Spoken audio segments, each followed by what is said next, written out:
what I'm going to talk about is share some of my experiences in the fields of insurgency, wars, security challenges to India and Indian subcontinent. And this is not a talk to scare you, but to bring you down to a reality which we are facing, apart from all the wonderful things that we have been seeing, people working for different organizations, different causes, but there is also some reality that you all must face as you become responsible citizens and important citizens there. Before I start talking about the main security challenges that India faces, let me say this. We are a democracy which has come a long way for 60 years, as all of you know. Partition was one of our major significant event in the country's history. We have overcome partition and come to a stage where we are a growing economy, aspiring global power and a major regional player in the subcontinent. But we still have many more challenges to meet, to take them head on and overcome those challenges and those security threats before we can become what we want to, aspire a major superpower in this world. And what are those major challenges that we have? Remember, we are part of the most turbulent region in the world, in fact.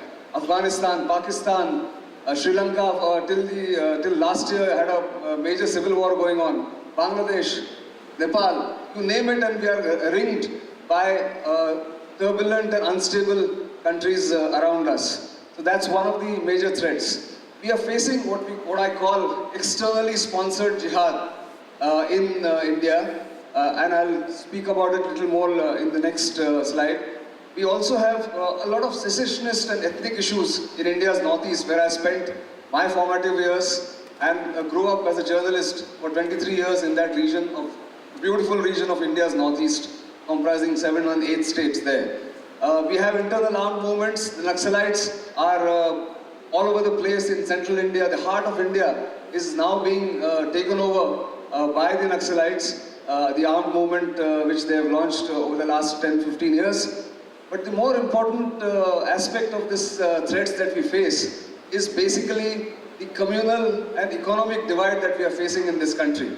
The divide between the haves and the have-nots is tremendously threatening in this country, because the number of people who live below poverty line is also increasing. And there are several non-military threats: climate change, pandemics, you name it, and they are all present in India because we are a vast, diverse country with over 200 languages and over 29 states. So that's our major problem. These are security challenges, but how do you overcome all those challenges? But before I go, I just want to quickly take you through my journey as a journalist. I stumbled into journalism. I almost became an Air Force officer way back in 1983. My results got delayed. I walked into a newspaper, and within about 4 months or so, I liked the job so much, I never went back to giving any other exam. I had got selected in May 1983 into Indian Air Force, as well as cleared IIM Ahmedabad. Do I regret it? I don't, because the journalism's journey has been most exhilarating and fulfilling as far as I am concerned. This photo is from what I call the most strategic point in Sri Lanka's north. If you have heard of Elephant Pass, it's a small bypass on the road to Jaffna from from Colombo, and this is where major battles in Sri Lanka's history have taken place. So me and my camera person colleague Sukumar, who's based in Chennai, we were there in January 2009, and that's a historic photo, I think, for myself in my journey as a journalist. Now this one, that was down south in Sri Lanka. This is in Ladakh, up north, close to the China border. I am standing in the middle of the frozen Indus River. This was January this year. The Indus River freezes over. You can see I'm standing there. My camera person is trying to get my talk or piece to camera as we keep saying. This is again wonderful Ladakh, full of snow, and we are trudging through the snow to try and look at what the Chinese are doing on the other side of the border. This is again Ladakh, early January this year, and these are some of the pictures that I went through. Now this is my favorite picture. This is not Ladakh. This is India's northeast. Look at the young boys who take up arms against the Indian state. He has a gun. They have a gun on their shoulders. They also have a guitar. They love their music. but they also love their own ethnic identity. And they're trying to protect their ethnic identity, wrongly or rightly, against the onslaught of Indian state and Indian people from the other parts of the country. This is one of my favorite photographs, which I clicked there in 1997. This one is the other side of the security paradigm. These are army people trying to inspect a strategic bridge, a railway cum road bridge near Guwahati on the Brahmaputra, the first ever bridge on the river Brahmaputra, which is a very wild river, which is not easily tamed, and this was a bridge which was built in 1962. They're trying to check the railway line and the bridge for bombs. Every year on the eve of 15th August and 26th January, the militant groups try and sabotage the installations of the Indian state or the symbols of Indian state. And this is what the army and the security forces have to keep doing. Difficult job, and they keep doing this. It's a battle which is unending. For the last 60 years it has been going on, and it still continues there. But to come back to the threats that I mentioned in the beginning, this one is the new threat. As I said, India aspires to become a regional power. It is hemmed in by what I call adversaries. Pakistan, there are the ISI-inspired jihadi groups. And the ISI has now devised, and I'm speaking from knowledge of interacting with security people at the highest level, they have instituted a spoke and a wheel model. The ISI is the wheel, and there are 3 spokes that they have come up with. The first one is in Afghanistan with the Jalaluddin Haqqani faction of the ISI, of the Taliban, which will attack assets, Indian assets in Afghanistan, which we saw in the last 2 years. At least thrice Indian assets have been attacked because they don't want Indians to be there. In Kashmir, you will have the Lashkar-e-Toiba, the Jaish-e-Mohammed and the Hizbul Mujahideen getting together to continue to keep the pot boiling in Kashmir.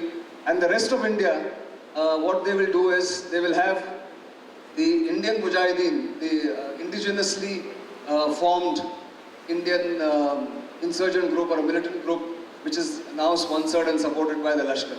The rest of India, the attacks that you see in Ahmedabad, in Jaipur, in Pune, in Delhi, in Mumbai, all will be carried out by the combine of the Indian Mujahideen and the Lashkar-e-Toiba.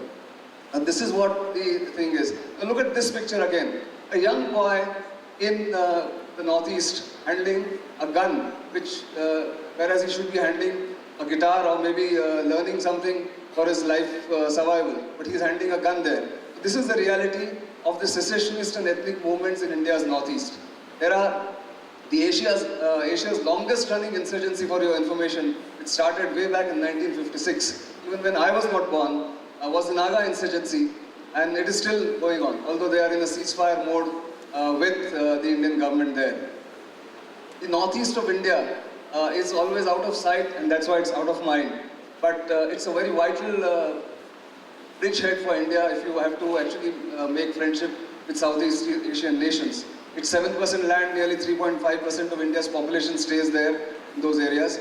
It is beset by twin threats, as I call them, and they are basically silent demographic invasion of illegal migration from Bangladesh and over 50 active armed groups.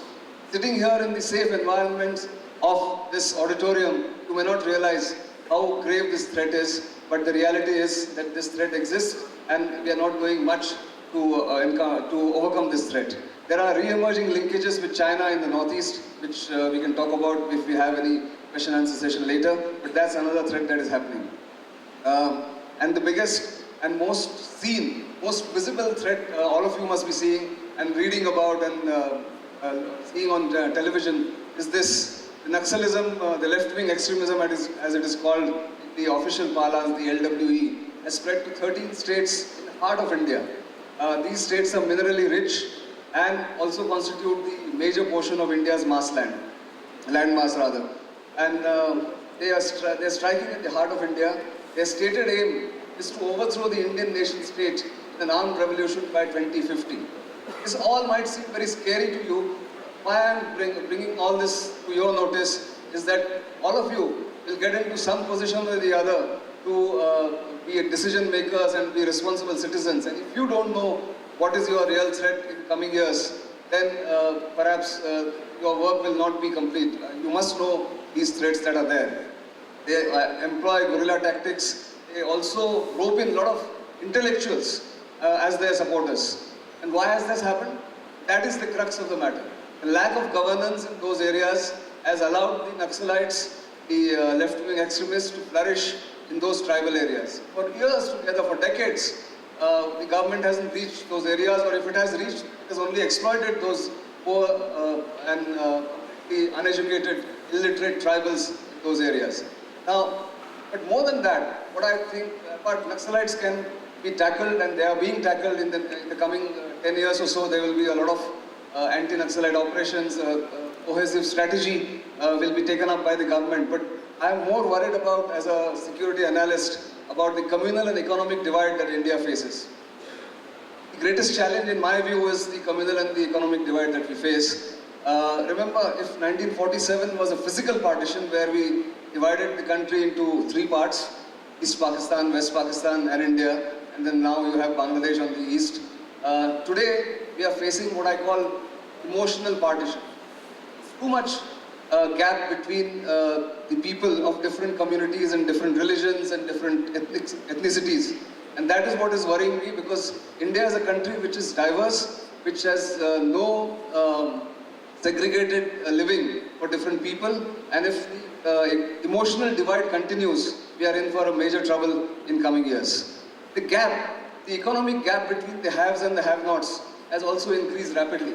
We may be galloping towards what I call 9% growth, which is being touted by the government everywhere. We are a major economic power. We are doing very well. We overcame the recession which hit the globe, the entire international community.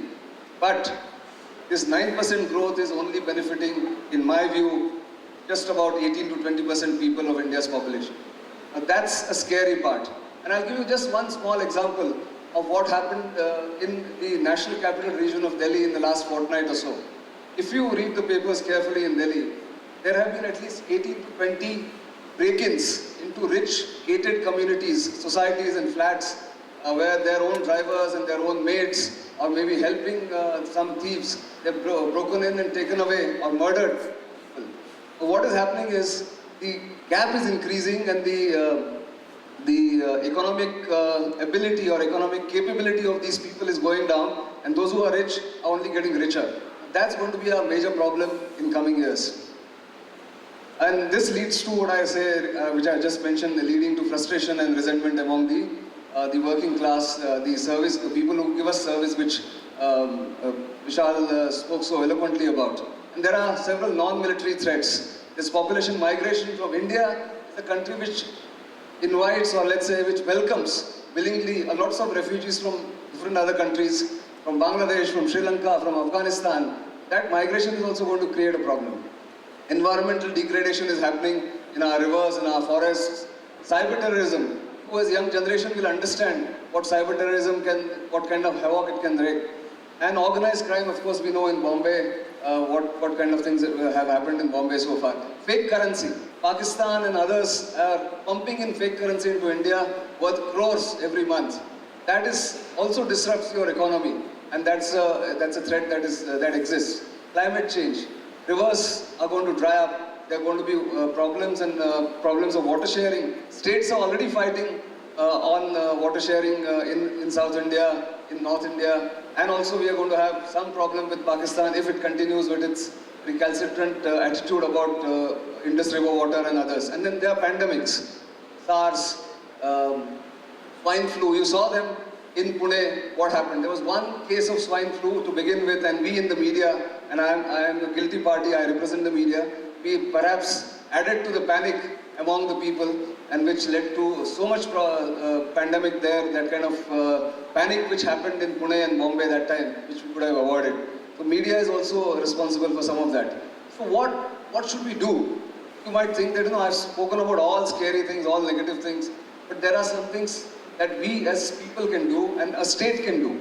We as people can elect good, responsible politicians. We can get ourselves into politics. We can get ourselves into services, all India services, government services, become people who will want to change the society and sort of distribute the wealth of the country more equitably, rather than looting or just getting away from facing the reality. And this is not something which the World Bank or the IMF needs to tell us in India. India has had a long history of rulers who actually had a moral grounding in how they ruled and how they actually helped the what is called the praja in Hindi or in Marathi. So universal governance, what we call sarva loka kalyana karma.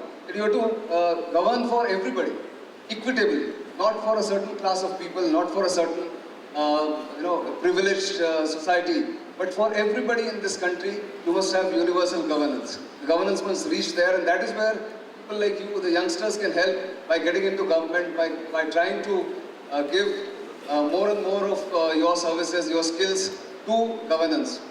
Protecting everyone, that's the state's responsibility. That's what's been written in our Puranas and Vedas. But that, I think we have forgotten. We are still following some Western model in doing that. And universal care. For the people of India, must have an equitable healthcare system, equitable system which gives you justice, fair play, and treats you as an equal to each other. That is not happening at the moment. We'll need to do that. And which will lead, hopefully, it's a tall order to expect, but hopefully it will lead to what I call universal happiness. That's what a state must do, and I think good governance is finally the key to internal security. If you keep your people happy, if the people are not divided emotionally and economically, good governance will actually then lead to more security internally. We are facing more internal trouble than external trouble right now. I have not spoken about China. China also goes through its own internal security, and that is why I think every government must be legitimate. It must have a participatory model, and it must distribute wealth and services equally to all citizens possible. And wherever the state has failed, we have seen what has happened in the Naxal areas in the northeast. Insecurity has arisen there. Indian states have the hardware very well: security, police, military, a plethora of them. But we don't have what I call the software. The software to take on the non-military challenges, the non-military challenges of governance, good governance, fair play and justice. And that is where the polity, the civil society, and you are part of the civil society, and the Indian state must collaborate, get its act together, and then perhaps make India more powerful and more prosperous and more secure in years to come. Thank you very much for listening to me.